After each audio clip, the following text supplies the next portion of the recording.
What's up, everybody?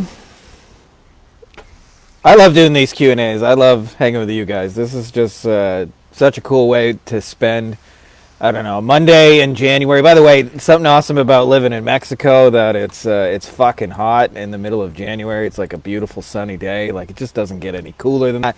Quick little announcement. I think I have 3 spots, maybe 4. I'd have to double check left in the mastermind. It'll be ideal for those of you guys who have between 5 and 15 clients already and you want to scale without meetings, phone calls, sign up new clients, systematize the whole thing. It'll be really, really sexy for that. If you guys are interested in that, just shoot me a PM. Obviously, my neighbor's dog decides to bark the minute I hit record. What's up, Jerry and Brian? Good to see you all. So that's all I got for the quick little announcements. Let's get into the Q&A, the good stuff. Ladies and gentlemen, boys and girls, children of all ages, Frankie Finn proudly brings... I screwed that up. Our weekly Q&A! For those of you guys who watch 90s wrestling, it'll make a lot more sense. Hey, Jerry.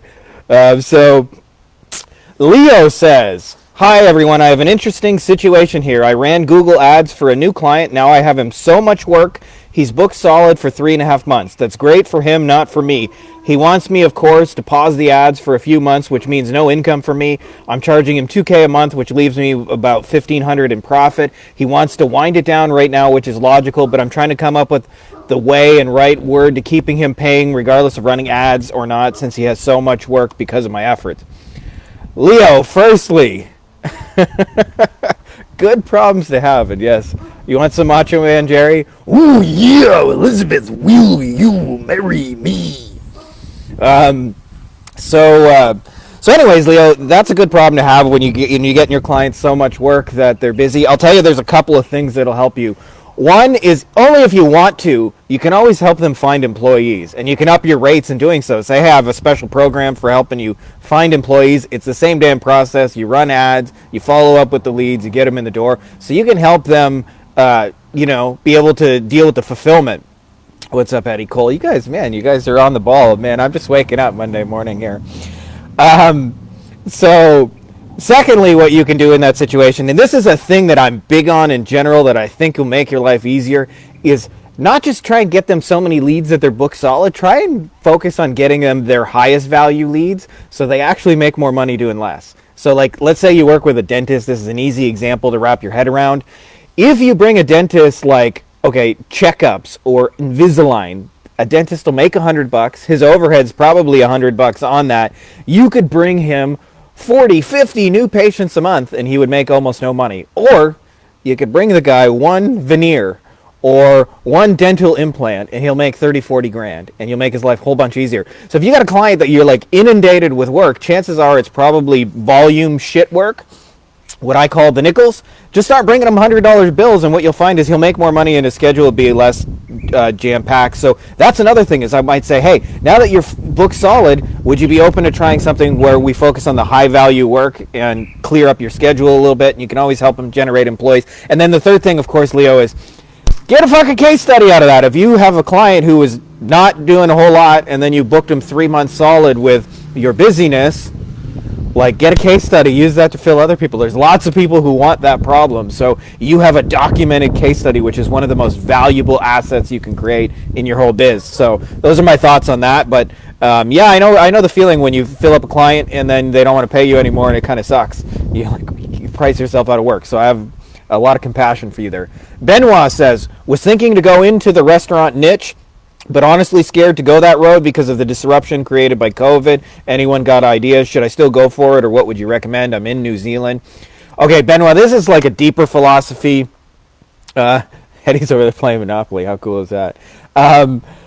When you choose a niche, everybody thinks there's some magical, perfect niche. Now, there are niches that sucked, but there's no such thing as a niche that's just awesome, especially if you're like dealing with like local businesses that's like better than all the rest. There's better for you, and usually what makes it better for you is if you've worked in that, or you understand that industry, or you have some kind of advantage. Like, for example, there was a time where we were testing both lawyers and roofers, and I found working with roofers that they're kind of, I call them the redneck niches. I don't know, I say that lovingly, but they are the rednecky niches. And the rednecks were kind of like, they work with their hands, they get drunk on a Friday, and like, those are all cool people, but I just didn't relate to them business-wise. Lawyers, on the other hand, have meetings and bureaucracy, and it's a thankless job, and everybody hates them. I related to that a lot more, and Zoom meetings and shit like that. So it was just easier for me to have understanding and compassion for them. So that was a huge advantage in a niche. So having said that, if you're going to do restaurants, which are clearly hit by all the mandates and, for lack of a better term, the bullshit that's going on, what I would suggest is focus entirely on takeout. If you decide that's the right niche for you, takeout. Don't, because that's not going to be shut down due to all the restrictions and everything, and delivery, and help them sell those kind of offers. If you do that, you'll still be very, very busy. In fact, I wrote a post about this. When all of this started in March of 2020, we were in Germany, and there was this eerie feeling because the whole city was shut down in Saarbrücken, Germany. And I remember we were walking up the mountain, and a car just flew by us, must have been going 100 kilometers an hour on this windy, slow mountain road. And, it was only this far from my daughter, and I was like, what the fuck? And as he passed by, I saw on the side of his car, it said Lieferando, and the German word for delivery is Liefern. So it's kind of like the Uber Eats guy, just driving around, almost smashing into people because he was so busy. So if you focus on delivery in that niche, I just know, because we've got a few people in our mastermind doing that kind of stuff, you will be busy. But only do the niche if you're going to enjoy it. Having fun in a niche is such an underrated part of this business. Ravi says, how do you nicely say no to a prospect after a discovery call? I had a discovery call with a prospect, and I feel like that it will lead to trouble if I bring them on as a client. He agreed to the pricing and asked me to send a proposal. How do I tell him nicely I don't want to take him on without burning bridges, hurting his feelings? Just tell him the truth, Ravi. Say, I don't think it's a good fit. And you can give him the reasons if you want, but you don't have to. You're not obligated to do that. Having said that, I'll tell you, just from my experience, and I'm not saying you have to do anything, but it's way better to create a little first dates. If you're unsure about a client, sometimes your first impression is spot on, and you're like, man, I knew I shouldn't have worked with that person. But sometimes it's wrong. I've had people that you just caught them on a bad day, and they seemed like assholes, and they were actually really good clients, and they weren't mean, they weren't rude, but it seemed that way from a sales call I had done. So what I would suggest is just propose to them some kind of 24-hour to 7-day delivery, and try a project together and see how that goes, and then you'll learn more about working with them. But having said that, you can always just say hey, sorry, it wasn't a fit. I love you guys and what you're doing, but it's just not a fit for our agency. And do it, the way to do it nicely is to recommend them somebody that would be a better fit. So you'd be amazed. People like that will turn around and refer you if you say, hey, I think you're awesome, I think you're cool, but we're just not a fit match-wise for what we're trying to do. So I'm going to refer you to this person, and they're really, really happy, and they'll for you later. All right, our man Cole.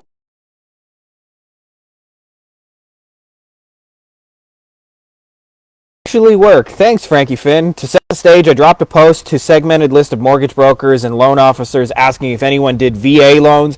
I got a dozen plus comments saying me, DM me, or here's my contact info. Great, but how do I shift their thoughts of me looking like I need a VA loan to I offer lead gen for VA loans? Already messed up one conversation trying to play it cool. Dude unfriended me. No big loss forever. There you go, by the way. Abundance mindset. You're going to screw some of these up, just so you know. How to ask me how I know, because I've screwed up lots and lots of conversations with business owners. I'm pretty good at it now, but that's after 15 years of practice. Anyways, having said that, so part of why we do the hand raiser, just to give you a little bit of backstory and why this is so important. My dog's running around eating my kid's shoe, which is wonderful. Banana, why are you fucking eating shoes? So the hand raiser, I came up with this, and a big part of this, and I had a mentor who taught me this, and there's a reason why you do a hand raiser, because a lot of people commit to creating big, hairy marketing campaigns. I've had people tell me I need a VSL, I need 17 follow-ups.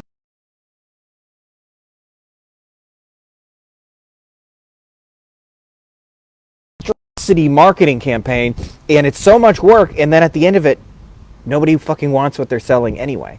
So the idea with the hand raiser is if nobody will raise their hand for it, they ain't gonna fucking buy it, right? So raising their hand doesn't automatically mean they're gonna give you money, but it's a damn good sign. In fact, I would say with 80% accuracy, if they'll raise their hand for it, they'll buy something for it. So that's the real key. Now, the other key with it too is a lot of times we skip this step. But say you're selling SEO, I'll see people who in email or whatever just launch into a sales pitch for SEO, but there's a more fundamental step before that where they have to admit they need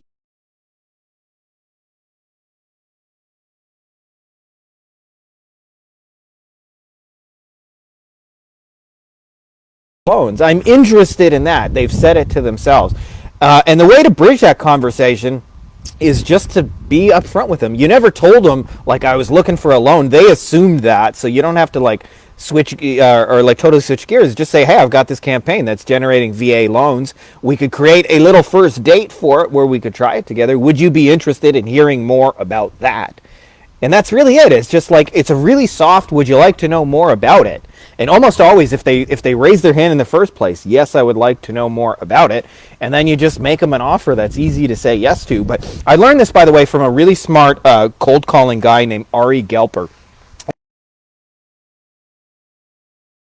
Certain things they do to give away the fact that they're cold calling. So, for example, one of the things they'll do is they'll say, hi, my name is Frankie Finn, and I'm calling from company XYZ, and the reason I'm calling today is because blank. And before they've even pitched you on their thing, you already know, just from the language they use, it's cold calling. So he suggested mirroring the language of the customer, because customers, they just ask like really simple, direct questions. They'll say, hey, what are your hours? Customers don't say, hey, my name's Frankie Finn, I'm a customer, and the reason I'm calling today is to find out what your hours are. They just say, what are your hours? Do you guys handle this? Do you guys have this on your shelves? And so by mirroring the language of the customer, you'll get those conversations started. Now, to transition to that, you just have to be okay with the fact that you didn't say I was a customer. Now they've said, I want VA loans. And as somebody mentioned below your comment, which I thought was a really good comment, you can always say, hey, we ran a campaign. We've got some extra VA loans in your area. Would you be interested in taking on a few of these to see if they're a good fit for you? Like, that's an easy way to bridge that conversation. But it's very, very easy. Like, you didn't tell them, like, hey, I'm a customer. They assumed that. So you just say, like, hey, I have VA loans. Would you like more info about it? That's basically the transition. But the hand raiser, if they'll raise their hands for VA loans, they'll probably fucking buy it as an offer, right? So that's what you're really feeling out. That's the real key to the whole thing. Is now if you create a funnel for helping them get VA loans and things like that, you know, there's a high probability that it's going to work. As where if you just go right into buy my loan mortgage leads, you know, chances are like you're going to get nothing. So that's the real key with using the strategy. But it's okay to transition. Just be cool. And some people will unfriend you, but that in itself is the way. If somebody's an asshole to you in chat, you think they're going to be nicer when they become a client? Not in my experience. So, like, whenever somebody unfriends you or walks away or gets pissed off at you, take it as a good sign, because you could have ended up working with that person using the way, you know, kind of other people do it. Yusuf asks, thanks, Frankie. Do either of you offer mentoring? The other being Josh Nelson. Yes, we have, both of us have programs. Josh has programs more for beginners. I don't necessarily help you guys get started. I love you guys. It's just you know, just where I'm at in my agency, it makes more sense to help people who have some traction get even more traction.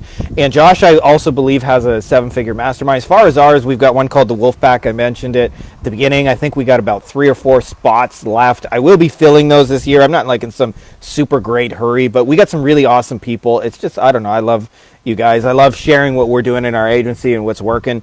And, you know, we run our agency very, very differently than the way most people do. We have no sales calls. We have no phone calls. We have no meetings. Our client updates are 2 minutes long. Our delivery is leveraged. We have SOPs. So, like, our whole thing is, like, pretty badass. If you guys are interested in that, I'll shoot you some details. I'm not making this an infomercial, but Yusuf asked. MK Shake. I hope I'm saying Shake. How do you generate a consistent flow of qualified leads and appointments every month? I'm in the e-commerce space targeting B2B and D2C only, but mostly get 5 to 6 project inquiries a month via organic channels, SEO, referrals, etc. And usually these prospects ghost us after 1 or 2 calls. Closing is not an issue for us. Instead, I believe the volume of qualified leads we get is the problem. Any thoughts? Yes, many. Firstly, by the way, this used to happen to me when I first started in SEO. Nobody tells you this, but like you can be really good at SEO, like for example in my case, and shit at selling SEO, right? Like where I didn't know how to like get people into it. I knew how to deliver it. I was very, very good. This is like I'm talking like 2008. I knew how to rank websites, but man, I didn't know the first thing about selling ranking websites. So I have a lot of compassion for those of you guys who do good work, get a lot of referrals, but necessarily nobody's calling you consistently. I'll tell you, there's 3 things you gotta nail consistently if you want to get people. Firstly, you got to be talking to the right people. This is actually the most underrated part of growing an agency. People don't realize how much of your success is client selection, who you choose to work with as clients. Like, most people, by the way, are serving the bottom base barrel of their marketplace and then don't understand why they're fucking broke and why they don't get marketing, because they're broke and because they don't get marketing, right? So I prefer to work with people at the higher end of the spectrum who are busy, successful, have money, and want to add on and build out the system that they're having success with. That alone will change the dynamics of just who you go after. So I would much like, instead of just saying I work with e-commerce, like, you'll probably find already that your most successful clients with e-commerce were not starting at zero before you showed up. They were probably already doing 20, 30, 40, 50 grand a month, and then you helped scale it with Facebook ads or whatever it is you do for them. So I would make that a prerequisite of working with you. They got to already have 20 to 50 grand a month or whatever that number is for you. Second thing is your offer, and I'll tell you, for you to make a meaningful offer, from the sound of it, you got to get more niche down than just saying e-commerce. E-commerce is like a word like religion. It means a lot of different things to a lot of different people. It's very, very broad. It's actually nothing. You want to think niche within a niche, and I'll tell you, people get this backwards. They think I want to appeal to as many people as possible. Fuck no. Fuck no, no, no, no, no. You want to appeal to like a very small group of people. So like, I've seen people have a lot of success selling specialty procedures to chiropractors, or high-end cases to lawyers, or even within e-commerce, right? Like helping people who sell supplement brands or health products specifically. Like, you got to be, the more narrow, the better you can write meaningful messages. And I did this last week as an exercise, so I'm going to go through it really quickly. But just to give you a point, imagine you had to write an ad or create an offer for an athlete. What would you say? It's hard, like, at least in my head. Like, I don't know what I would say, but imagine I said, instead of writing an athlete, we're going to narrow it down to a golfer. And we're going to narrow it down to a left-handed golfer. And we're going to narrow it to a left-handed golfer who has a slice, meaning when they hit the ball, it curves one direction.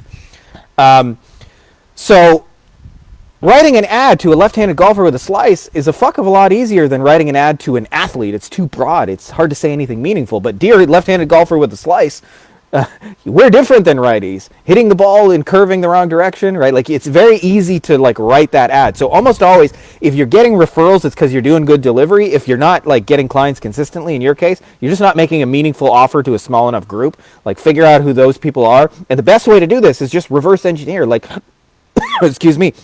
Look at your top like 2 or 3 clients and figure out, how can I get more people like my top clients? It's almost always comes from that, where you got 10 clients, 2 of them are really good, 2 of them are really shit, 6 of them are in the middle, and you go, okay, the top 2, what do these people have in common? How can I create marketing that gets those people intentionally? So you got an advantage that you got clients you can look at. That's the best way to figure that out. So those are my thoughts on that. It's probably not an issue, actually, believe it or not, of qualified leads. It's probably an issue of you're not saying anything meaningful to the leads you got, and you can do that by niching down and creating a more meaningful offer. By the way, people as a general rule think they want big offers that appeal to everybody, and it's almost always the opposite. Specificity prints cash. That's a writer downer, by the way. One of my mentors said that many years ago. We got Sam up. Sam says, what is your most profitable service? Agency owners who do it all, web design, PPC, SEO, content, social media. What is the most profitable part of your business? If you knew what you know now, what services would you have focused on? Are there any other services that are just great, highly profitable, but pretty easy to implement? Are there any services that are a massive time suck for minimal payoff? I want to learn, as I'm dabbling the idea of starting a second brand to provide service to complement my Haro SEO backlink building brand. Speaking for myself, I can say that building backlinks has been an awesome niche to be in. You need to deliver results, but building out the systems and team to do this has been pretty straightforward for me as an experienced entrepreneur. All right, Sam, that's a big question, so I'm going to break it down to 2 pieces, okay? And it's very, very simple in the 2 pieces. What is profitable to sell, and what is fairly easy and straightforward to deliver? Because there's some things that are profitable to sell, but also like massive delivery, and so they're hard to scale because you're really, really busy. And I don't think there's one right answer necessarily, because it'll depend on you and your skill set and all those kind of things personally. But I'll say this. If you want to make a bunch of money, you need some shit that's recurring. And so I'll tell you, a lot of web designers really struggle with getting recurring sales where everything is a one-off project. And if you do that, you're always hunting for your lunch. There are ways, by the way, if you sell web design to transition into ongoing sales. We have a few web designers, by the way, who do that inside of our thing. And one of the simplest things you can do, by the way, and this is so goddamn simple, is just sell websites on payment plans. You would be amazed how... And then what'll happen is it transitions into, instead of, if you sell it for one payment of $1,000, like let's just say, I bet you could sell it for 2 or 3 payments of $1,000 without changing your deliverable. Because if somebody will pay you $1,000 once, they'll usually pay it 2 or 3 times. And then what you can do from that is then say, hey, you're already paying me $1,000 a month for a thing I already delivered. I'd love to give you this ongoing thing, whether that's SEO or pay-per-click or whatever that is for you. Having said that, my favorite thing, by the way, on the delivery side, and this is only listen to this if you like making easy money. Okay, I made a lot of clients a lot of money over the years, and I've also struck out a lot too. I don't want to make you think like every client I've worked with is like, the Midas touch. There's been a lot of screw ups there too. But having said that, the clients I've made a lot of money. It wasn't until I started working with customer lists that it got easy. Okay, so I've made people money, but I've never made people easy money until you started working with a customer list. And I always use the analogy of a restaurant, okay? Imagine a restaurant says, I need more new customers. Now that is an assumption based on the fact that they want to make more money, and they assume the only way to do that is to bring more new people through the door. But you would be amazed, right? If you're a marketer, getting somebody to try a new restaurant means you got to advertise to strangers, you got to convince them that you got good food, you got to convince them to get in their car, to drive, to probably this day and age, to mask up, to go through like bullshit and hoops, then they got to wait half an hour at least, and all those things. Like, there's a lot of obstacles to getting a stranger to come in the door to a restaurant. I want you to compare that to, imagine somebody sitting in front of you and they're eating the chicken, and you say, hey, if you really like the chicken, here's a coupon to come back this week for the steak. It's valid until Friday. If you like the chicken, you're really going to love the steak. Do you think there's any more money in bringing a new person off the street versus having a person who's already been in that business come a second time? And the truth is, it's the same goddamn money. But most people are so focused on new, they think that's the only way to grow a business. So if you want to do things that are both profitable, then you need to sell like a recurring service. And if you want easy deliver, then I like to work with the assets the business already has and doesn't know our assets and thinks the only solution is to bring more new people. If you do that, you'll have easy money in your agency, and you'll have easy sales, and you'll have easy deliveries. So that's kind of my rant on that. Having said that, obviously a lot of different things can work, so I don't ever want to tell you there's only one way you can be successful in agency. There's lots of ways you can be successful, so find your own. All right, Mike says, have you ever thought that a potential client was a sure deal and then it slipped through your fingers? I'm feeling pretty bummed about it today. How do you move forward with that type of thing happens? Mike, it only happened to me probably about 500 fucking times my first few years of my agency. So I feel it is a bummer, especially when you thought like it was a yes, everybody was happy, you guys were giving high fives, everybody was talking about getting started, and then they ghost you, or you get stuck in the like, have you seen my proposal yet? Do you need any more info from me to get started? And they just don't reply. Here's the deal with that, Mike. It's going to happen.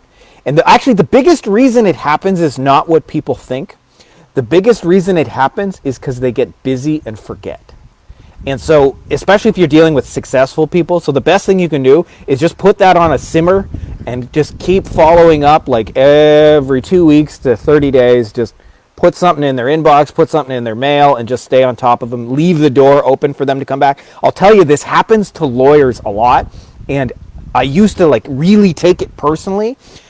So I would have like lawyers, and I don't mean just like lawyers that are potentially going to work with, but lawyers who like work with me and are my clients just ghost me for like 3 months.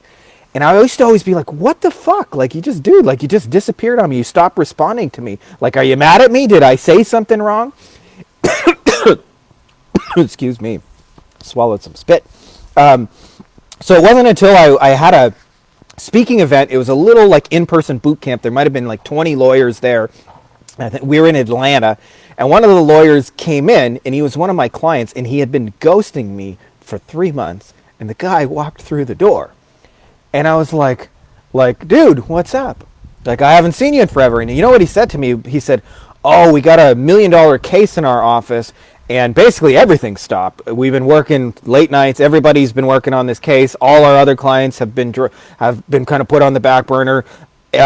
Our whole, like, all our clients, all our vendors, everybody's like, we haven't responded to email for anybody in like 3 months. We're all hands on deck on this multi-million-dollar case because it's going to change our entire business. And I realized 0% of it was personally. And so when you understand that, just fucking follow up with these people, because chances are they will come back. You'd be amazed at how many times somebody will be at an almost deal, and if you treat them cool and you just follow up with them gently, but 6 months later, those people will come back and pay you. Happens all the fucking time in my niche. So that's just a way of saying don't sweat it. But the other thing is, don't ever get so caught up in one deal. Like, always be prospecting and growing your pipeline so that, like, one deal doesn't mean so much to you. You know, you got to have abundance when it comes to that. So those are my thoughts on that. Nicholas says, what do you guys charge for your white label services? We offer our WordPress sites at a flat rate of $800. It seems to work super well with a few of our clients that bring us a steady stream of work. I know we could charge more, but it's nice to have the work come directly to us, and $800 makes it very digestible for our clients. Curious what your experience has been. Nicholas, same deal as a lot of the other stuff. So I actually got started white labeling with my SEO, and there were some real pros to white labeling. One of those is I never did my own sales call. Like, my web designers sold for me, right? Like, that was amazing. Is that, I grew a 100-person agency and I never did a sales call and didn't even know how to do a sales call. Didn't even know what was supposed to be done on a sales call. Just, we closed clients and they got sent to us. So that was always a real benefit. Now, one of the downsides of it is you have very little control if you don't set it up intentionally about who comes through the door. And that sounds like your case. It's like you're getting the mass market $800. I'll tell you, if you want to raise your prices, and I wouldn't necessarily drop the stuff you have that's working, but if you want to raise your prices, find a niche within a niche where you can be the web designer for that. So we stumbled on this accidentally, like years ago, where a client came to us in the plastic surgery niche and said, can you make me a mommy makeover website? And I said, yeah, why not? And they said, could you SEO it for mommy makeover keyword? And I said, yeah, why not? And they said, could you get us in front of like that kind of traffic so that our phone would ring with mommy makeover people? And I said, yeah. And I didn't know it at the time, but mommy makeover is their, like, what I call the $100 specialty service. That's the thing they make the most money. It usually begins at like $30,000 and up, more like 40, 50, sometimes even more. And so they don't really need a lot of mommy makeover kind of patience to make a lot of money. So doing that, like, it wasn't really about that we built them a website. In fact, there was a company in our niche called MedNet, and for years they sold websites for $40,000 a pop, which I thought was like outrageous. And they used a template, right? It wasn't even like they were, custom making every single website. They were charging $40,000. And the other thing was the surgeons didn't even own the website. So after 2 years, they had to give it back. It was just the lease. And that blew my mind. But then I would talk to the plastic surgeons, like, how the hell can you pay $40,000 for a website? And they would say, well, I just got to get 2 patients, right? So it's less about the website and more about what you're putting on that website and what it's like bringing the person. So if you think about that, what I would find is you probably have made 100 different websites and 100 different niches, but there's some of those that are probably very high-end specialty services. Just specialize in a few of those and reach out to web designers who specialize in those niches, right? Like, and be the I'll make you mommy makeover websites, and you'll be amazed. You could at least put a 0 on your $800 just changing what goes on the website. Because again, the plastic surgeon thinks, I just got to get 2 people for this website to pay for itself. So if you want to raise your prices, do that. The other thing too is, nobody thinks about this, but now you have hundreds of clients who bought a website from you. They would buy other things from you if you would only just make the damn offer. That includes SEO, that includes pay-per-click, that includes Facebook ads, because they know, like, and trust you. You built them a website, you communicated well, you delivered on your promises. So there's actually a whole bunch of money sitting on the table for you if you want to just go pick it up with the people who already paid you $800. And in my experience, if they pay you $800 once, the most likely number they're going to pay you ongoing is $800 a month. Easily, no added thought to it whatsoever. So you've got a whole bunch of $800 a month contracts, at least, that you can go pick up if you just go ahead and make that offer. So never discount the fact that now you have assets and resources and customers who know, like, and trust you. You have real relationships. Just reading this comment from Hamun. I'm reading your book right now. Freaking awesome book. Almost done with reading it, and I'm so sad it ends. Well, there's still more, me, my friend.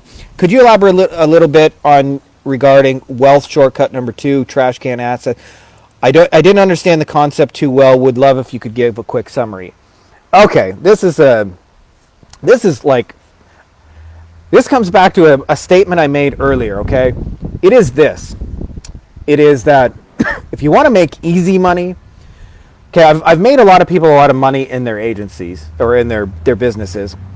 I can actually remember the first time I tripled the business of a plastic surgeon from my SEO. He loved me, thought I was a great dude. I'm pretty proud of that, and it changed the kind of like my future at that point, because I didn't realize how powerful what I was doing was. But it was anything but easy. Anybody who's ever ranked a website in a competitive city, I must have built that guy like 5,000 fucking backlinks.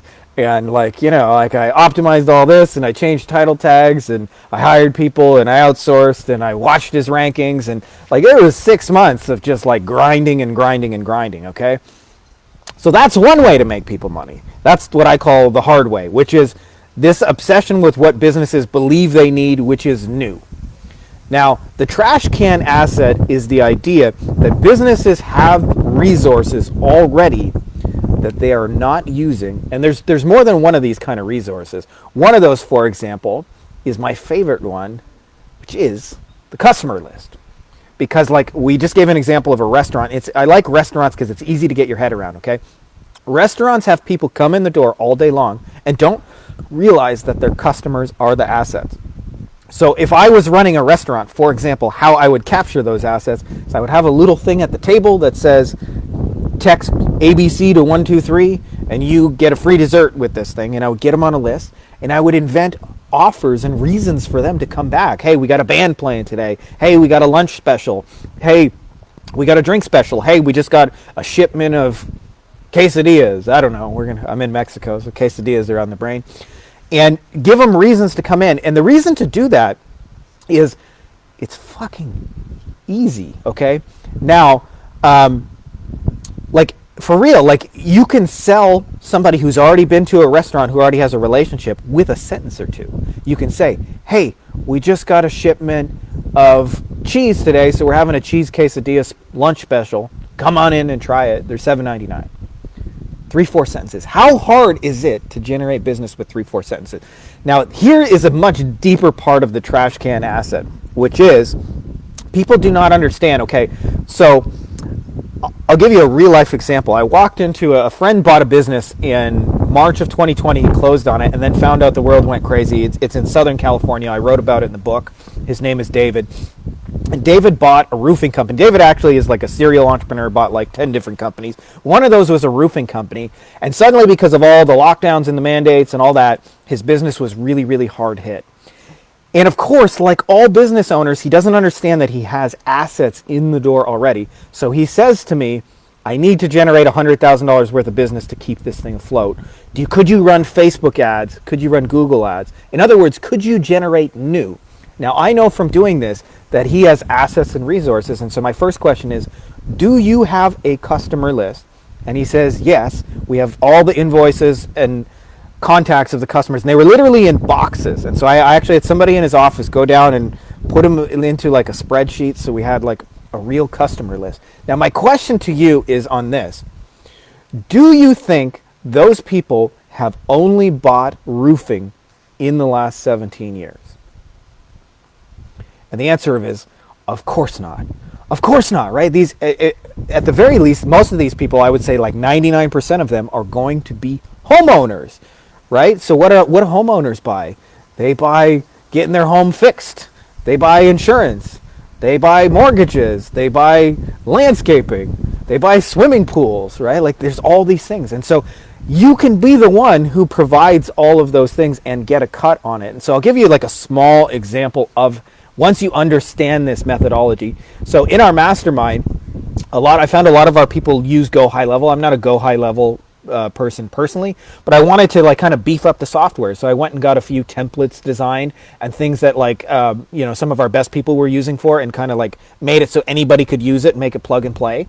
and now I'm selling Go High Level as an affiliate. And it just comes from the fact that customers are buying other shit. So why can't they buy that other shit from you, right? If they're going to buy Go High Level anyway, why not from me, right? So when you understand the trash can asset is, I would say in almost any business you ever walk into, the customer list is like 1% used to capacity and has so much more meat on the bone and so many other ways it could be used. So if you understand this, you just make deals, right? Like in the case of like a restaurant, okay? If somebody goes to a restaurant, well, that tells you they probably go out for entertainment, right? So they're going to buy shows and they're going to buy comedies and they're going to like go to events and things like that. So why can't you make a little deal? And this is how easy the conversation is. Hey, I got 1,000 people on my list for my restaurant. I'd love to introduce them to your business. Do you think we could work out some kind of special deal and perhaps give me a kickback for that? And they'll say, yeah. And the cool thing is, if you do it right, you're doing a favor to the customer, right? Like, let's say, for example, the roofing example, they're not only buying roofs, they're buying swimming pools, right? They're buying landscaping. So they're buying food delivery, right? So like all kinds of other things. They're buying insurance and mortgages. Like, so let's say, for example, let's start with the swimming pool. I contact a swimming pool place and I say, hey, I got a whole bunch of homeowners that bought roofing from us. I would love to introduce them to your swimming pool company. Now, this is a company that probably normally pays a marketing cost anyway. Hey, you pay a marketing cost. Would you be okay with just giving me that as a commission? Like every time somebody buys a swimming pool from you, would you be okay with paying me $1,000? Then you go into that list and you say, hey, we found out a lot of you guys are buying swimming pools, so we wanted to work out a special deal for you with XYZ Swimming Company, just because we really love and appreciate you guys as customers. So if you go here, you'll get an extra special deal that you wouldn't otherwise get, and you can add value to customers like that. And it's easy once you understand how to do it, because all it ever takes to sell to a customer list is a couple of sentences. Getting new people, you can do thousands of backlinks, convincing, optimizing, all those things work. But selling a customer can be done in 3-4 sentences. And so it's only limited by your imagination how you want to go. So like taking the roofing example, I could do this with the mortgage place. And again, if you want to get even, you could do this with restaurants. You could do this with massage places. Like there's endless number of deals that you can work out and get kickbacks on. And I'll tell you, I have a friend who owns a very, very big organization in the personal injury space, and also kind of a bit of a mentor. And he makes about half of his money selling his masterminds, his coaching, and his events. The other half of his money he makes just by recommending and vetting services that they would buy anyway. So he vets the Facebook ads, he vets the Google ads people, he vets the TV people, and every time he recommends somebody, he gets a little cutback in that. And so it's like an easier way of doing it.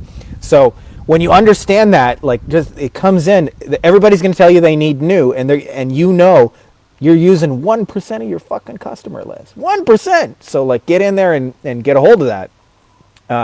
Yeah, and Cole's right. Yes, that is Mr. Sago's genius. I'm in his mastermind.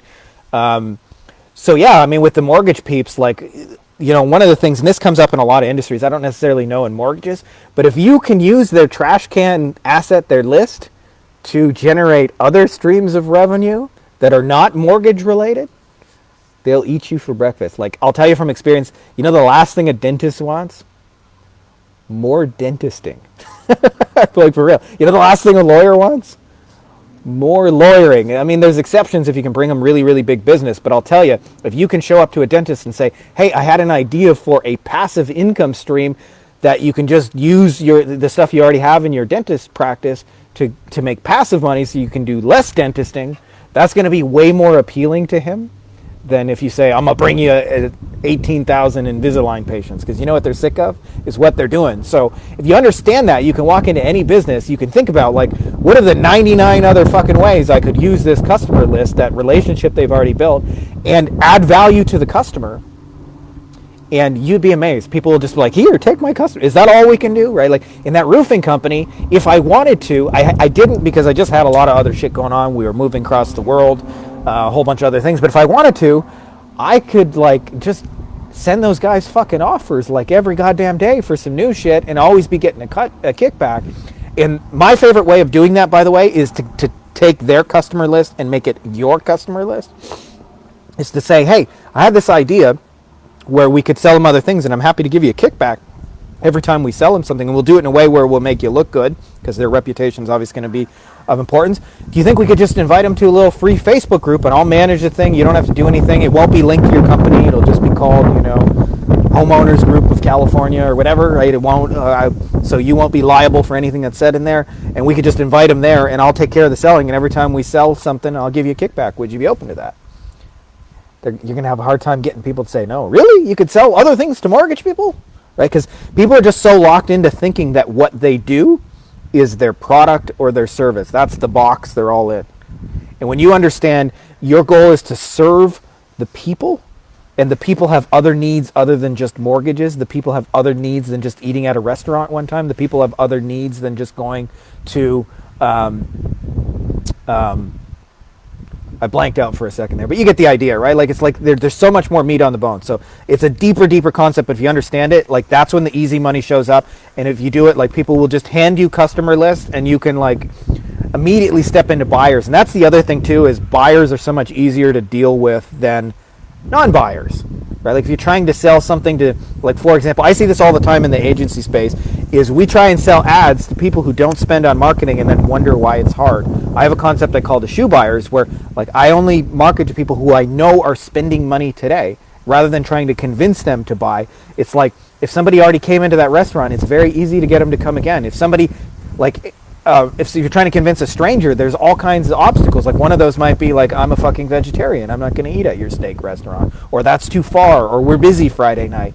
But if they've already come in, there's so much more meat on the bone, right? So understand that, and, like, you have the keys to, like, running a different kind of agency. And like I said, you can go to a mortgage broker and sell them something that has, in their mind, nothing to do with mortgages, but people who got mortgages, and Cole, in your case, like, if they're buying mortgages, they're probably homeowners, so, like, everything I just said applies. And you can just, like, it's so easy. Like, you can go to a massage place and say, hey, I got a list of 1,000 people who own homes in your area. I would love to introduce them to your massage place. Do you think you could give me a free massage to all my people? And when they come in, if they buy from you, would you be okay with giving me a little kickback, just, of $100 every time you sign them up as an ongoing client? And I'll tell you, if you pitch that to 10 of them, 6 of them are going to say yeah. And then you just say, hey, guys, we appreciate you so much. We were thinking other ways and cool things we could do for you, so we got you a free massage just as a little bonus because we care about you guys. That's it. Right? That's the whole pitch. It's like, that's when the easy money comes, was when you understand the trash can assets. And somebody, I'm working with a very, very famous marketer, perhaps the most famous right now behind the scenes, and this is what I'm doing for them. Okay, so they have a whole tiered package of things, and when you understand the values in the customer list, and it's never, ever fully utilized, so they have a $250,000 consulting package. So to consult with this person, you have to spend $250,000. They also have $40,000 2-day events. So this is what I'm doing. I've got a list of the people who are buying the $40,000 event, and I'm selling them the $250,000 consulting, and I'm this is selling their products and services to their own buyers list, because they know they haven't fully maximized it. So that's a big rant on trash can assets, but it's a big one. You understand it. When you do that, you'll understand. This is the other reason to do it. Is, by the way, when you get control of the list, how long can that list pay you for? Forever. As long as you treat those people well and, like, look after them and add value to their lives, you can keep selling. So you don't need anyone's permission to earn a monthly retainer, right? Like, everybody else is trying to, like, earn permission to get a monthly retainer, and there's benefits to doing that. I take monthly retainers, so I'm not saying not to do monthly retainers, but when you get control of the asset, you control the flow, and you control how much money you make, and you control how many offers you make, and there's always meat on the bone. And it's just a little bit of creatively getting outside the box of thinking you sell a product and service, and then start thinking broader and think about, how can I serve an audience? How can I serve a homeowner, right? Like, that's a bigger question than, like, how can I sell them a mortgage? And no, Hamoon, I do not have any other books, but I'm thinking about writing one. I actually just worked out a book deal, so there's probably another one coming in the works, but it's not a great priority on the list, but it'll probably in the next year or so.